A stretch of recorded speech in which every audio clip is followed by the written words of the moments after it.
अजी कोरंगी क्रीक में लगी हुई आग के बारे में अपडेट ये है कि 17वां दिन गुजर चुका है, लेकिन आग की शिद्दत में कोई कमी नज़र नहीं आ रही, बल्कि आग में की शिद्दत में कमी भी नहीं हो रही।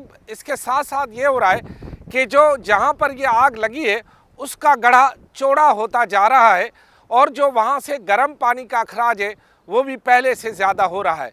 जैसे कि मैंने यहाँ पर जहाँ मैं मौजूद हूँ, ये एक समंदरी किनारा है और यहाँ पर समंदर की ज़ोरदार हवाओं का गुज़र भी हो रहा है।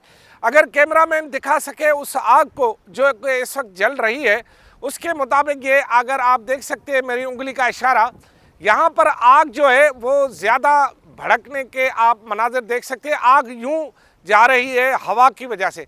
आग के यूँ हवा की वजह से जाने की वजह से जो इस तरफ सड़क है उससे गुज़र सफ़र करने वालों को बड़ा एहतियात करना पड़ रहा है। बल्कि ये अगर बताया जाए कि अब मीडिया मैन्स और बाकी आम लोगों को जिनका यहाँ रोज़ाना के बुनियाद पर काम नहीं है, उन्हें इस तरफ जाने की कोई इजाज़त नहीं है। ताज़ा तरीन इतलात ये है कि अमरीकी माहिरीन की team chief secretary Sindh Asif Haider Shah के कोशिशों और काविशों के बाद यहाँ पहुँची है। मुख्तलिफ वजूहात के बुनियाद पर उसकी वीडियो और फ़ोटोज़ जारी नहीं हुए हैं। वो यहाँ पहुँची है और उन्होंने यहाँ पहुँचने के बाद मुआयना किया है पूरी आग का। पहले ड्रिलिंग यानी दूसरा सेफ्टी, तीसरा इस आग को किस तरह बुझाया जाए, ये तीन चीज़ों पर उन्होंने तफसीली मुआयना किया है।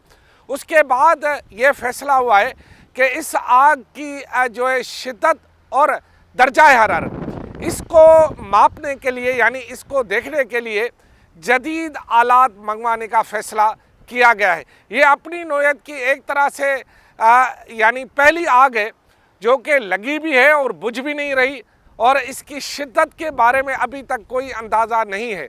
इसके साथ साथ ये भी इस बात पर भी माहिरीन सोच विचार कर रहे हैं कि क्या इस आग को बुझाने के लिए या इस आग तक पहुंचने के लिए चारों तरफ सराउंडिंग में खुदाई की जाए, नंबर 1, और दूसरा अगर खुदाई की जाए तो फिर इस आग को नेचुरल तौर पर तो ये अब बुझने का नाम नहीं ले रही, तो इस आग को मसनूई तौर पर किस तरह बुझाया जाए, इस सिलसिले में ये भी माहिरीन सोच रहे हैं। अमरीकी और पाकिस्तान माहिरीन जो हमारी पेट्रोलियम कंपनी है वो PPL और सब बैठकर ये इस बात पर और विचार कर रहे हैं कि क्या कोई सीमेंट के ज़रिए इस पर सीमेंट डाला जाए, उसके ज़रिए इस आग को फ़िलहाल डंप किया जाए या बुझाया जाए, या इस आग को बाहर भड़कने से रोका जाए।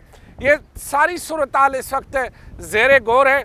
लेकिन अच्छी खबर यह है कि अब चीफ सेक्रेटरी सिंध की मुदाखलत पर यह मामला अब बढ़ता हुआ नज़र आ रहा है और अमरीकी माहिरीन की टीम यहाँ पहुँच गई है। उन्होंने मुआयना किया है और मुआयने के बाद अब इस बात की उम्मीद हो चली है कि शायद इस आग पर किसी वक्त या कब भी काबू पाया जा सकता है। लेकिन फ़िलहाल 17वां रोज़ हो चुका है, इस आग पर कोई भी अभी तक किसी भी किस्म की कोई पेशरफ्त नहीं हुई है इसे काबू में लाने की। आग बदस्तूर भड़क रही है, आग के शोले फ़िज़ा में जो है जा रहे हैं, उसकी शिद्दत दिन ब दिन बढ़ती जा रही है। तपिश, क्योंकि एक तो गर्मी, दूसरा सूरज, तीसरा गैस से लगी आग, ये तीनों मिलके यहाँ पर माहौल ही दूसरा बना रहे हैं और जिसकी वजह से आम लोगों की आमदरफ्त भी यहाँ बंद है। इवन मीडिया मैन्स को भी अब आहिस्ता आहिस्ता आग से दूर रहकर कवरेज की हिदायत की गई है। लिहाजा पहले की निस्बत हम आग से दूर ही खड़े हैं, लेकिन आग की शिद्दत, उसकी जो दर्जा हरारत यहाँ तक महसूस की जा सकती है।